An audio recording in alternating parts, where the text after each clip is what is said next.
had a problem with a blurry camera on a 52-foot yacht, and I'm going to show you how I fixed it for less than 10 bucks. I spent a lot of time installing different things on boats, mostly electronic stuff from communications to NEMA 2000 to even Starlink that I installed on this boat. This network camera was installed on the top of the flybridge, and while it makes getting to it really difficult, I really don't shy away from much of anything. There's only 2 cameras on this boat, and they're displayed on a Furuno TZ2 and TZ3 for engine monitoring and to be able to see what's behind you when you're underway. They're powered by PoE through this 12-volt switch and segregated on the Furuno network. You can select on the camera and have it show up, and as you can see, it's extremely blurry and the detail of what's behind you is difficult to make out. So let's go ahead and start to pop these screws out, pop the cover off, and take the glass out inside this Axis camera. I'm gonna head back down to the pilot house from the flybridge and just make sure that everything is crystal clear so that we know that it's the cover that's covering the camera. You can see here that this plexiglass has been worn out over many years of use and cleaning. A replacement for it costs $117.99, and they're even hard to find, so we headed over to Home Depot to pick up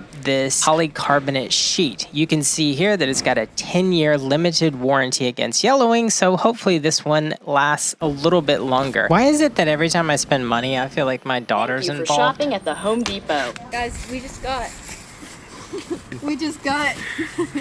this plastic thing for the boat that she's gonna make. If you have a teenage daughter, you probably know that spending any money makes her happy. I'm gonna take the old plexiglass and trace it out so that I can cut out the shape. Now, I could use a router, a jigsaw, a number of things to actually make this happen. Wait, well, maybe not a chainsaw. I decided that just using a standard knife would be the best against this tough, virtually unbreakable plexiglass. And believe me, it was pretty difficult to get through. And now that we've cut it up, we're gonna take this sander, this orbital sander, and sand down the edges because they're a little rough,